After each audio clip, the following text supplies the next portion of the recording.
Hoje é o Dr. Paulo Borba Casella, professor titular de Direito Público da Faculdade USP.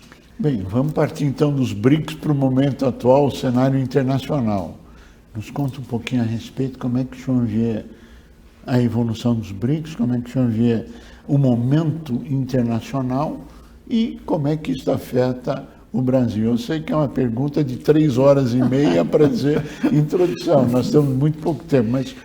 Veja, eu acho que nós temos um cenário de grande volatilidade, de mudanças, de preocupação no mundo e no Brasil, especificamente.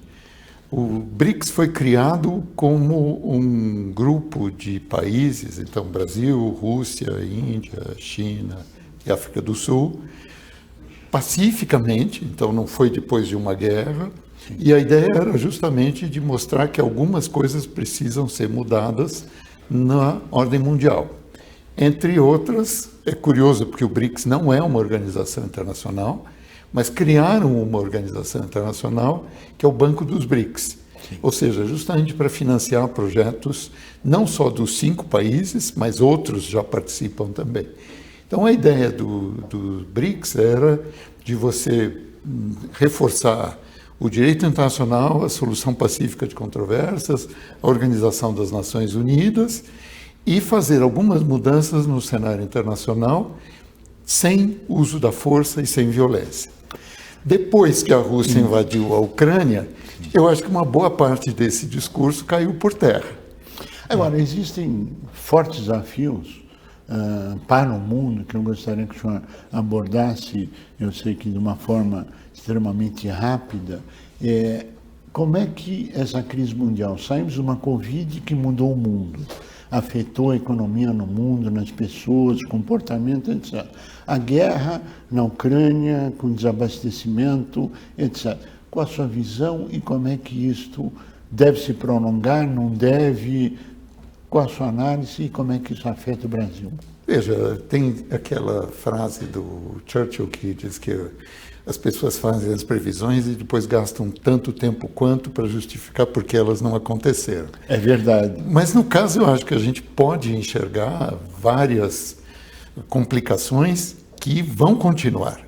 Então eu acho que infelizmente é difícil a gente ser arauto de más notícias, mas eu acho que esses problemas vão continuar. Então, a pandemia, depois de 2 anos, arrefeceu, mas não acabou. Sim. Outras variantes ainda podem aparecer. A guerra na Ucrânia, que eu imagino que o governo Putin tensionava que em alguns dias resolveria, derrubariam o governo em Kiev e instalariam um governo fantoche pró-Rússia.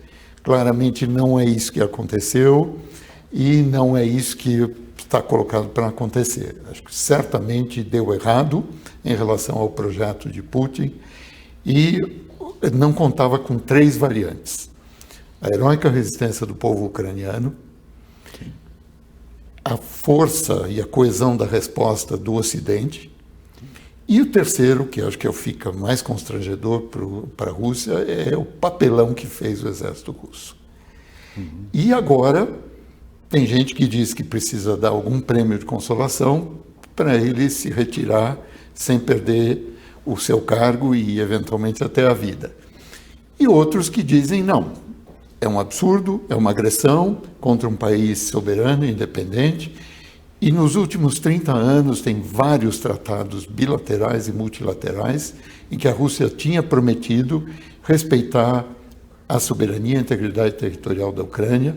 A Ucrânia se desnuclearizou quando acabou a União Soviética, entregou o seu arsenal nuclear para a Rússia, contra a promessa de que seria respeitada, e olha o que acontece. Então, o futuro dos BRICS fica com um grande ponto de interrogação quando um dos parceiros está fazendo isso. Agora, nós temos reflexos diretos no Brasil dessa guerra. Sim. Quais seriam os principais na sua avaliação? Mas eu quero apimentar isso um pouquinho com a notícia de que a OPEP acaba de se reunir dizendo que irá diminuir a produção em 2 milhões de barris por dia. Ao que isso leva com a consequência aqui no nosso país, professor? Veja, imediatamente já houve repercussão no preço do petróleo. Nós não dependemos de gás russo para abastecer o mercado interno brasileiro, mas os europeus, ainda mais agora no hemisfério norte, caminhando para o inverno, já houve aumento brutal do preço. Então, efeitos da guerra na Ucrânia. O primeiro foi sobre o preço dos combustíveis. Sim.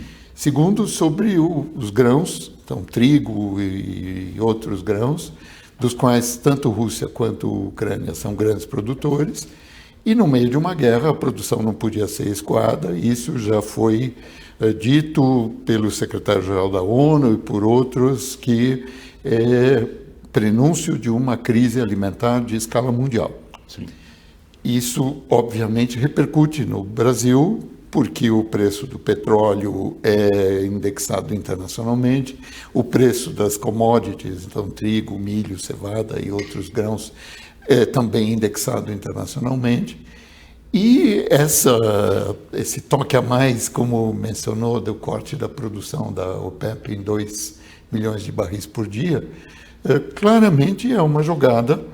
Então, como a Rússia é um grande produtor de petróleo e com os outros países da OPEP conseguiu esse acordo para, reduzindo a produção, aumenta o preço. Como a gente sempre sabe, a procura e a oferta, se você diminui a oferta, você aumenta o preço que o consumidor vai ter de pagar. Além da crise de gás e o inverno chegando na Europa, além do aspecto econômico, tem um aspecto humanitário também, que vidas estarão em risco, etc., por causa do inverno.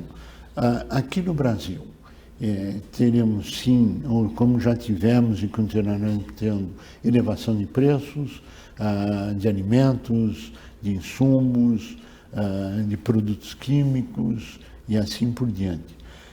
Como é que o senhor vê esse final desse ano, aqui no Brasil, com as medidas do governo brasileiro para tentar manter a economia aquecida, etc., e o início do ano que vem, com o que o sistema financeiro chama de carry-over e aí afora? Qual a sua análise, professor? Veja, um historiador inglês, o Eric Hobsbawm, falava tempos interessantes, para dizer uma situação complicada e difícil de ser gerenciada. Certamente, como eu vejo o final desse ano e o próximo, ou os próximos, como tempos interessantes. Ou seja, temos complicações pela frente.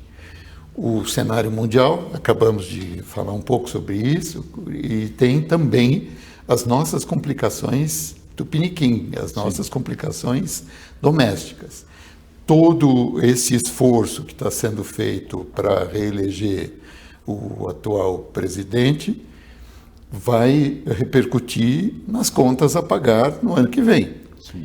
E isso gera inflação, isso gera desencontros na economia e provavelmente vai se agravar. Então, nós temos um cenário internacional com volatilidade, com riscos, inclusive de uma escalada nuclear que esperamos que não aconteça, porque daí a destruição seria total. Dramático. Mas quando ameaçam bombardear uma grande usina nuclear na Ucrânia, em Zaporícia, isso poderia ser muitas vezes mais devastador do que foi Chernobyl em 1986. Sim. E todas essas contas a pagar vão aparecer em seguida aqui no Brasil.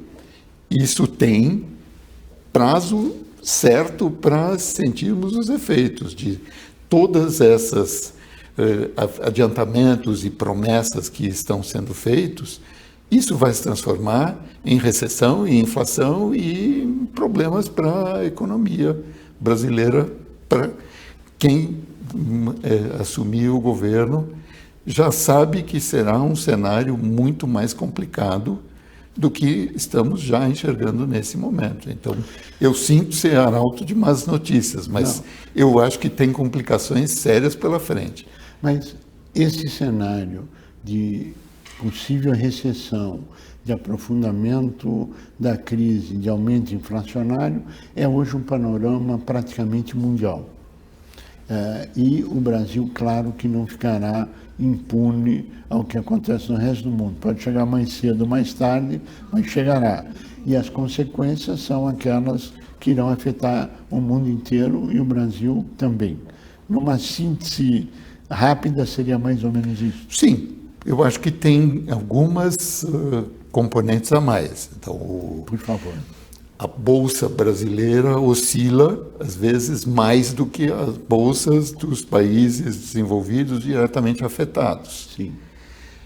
A cotação do real em relação ao dólar, ao euro e a outras moedas oscila também em função de especulação e de projeções, convém ou não colocar dinheiro no Brasil.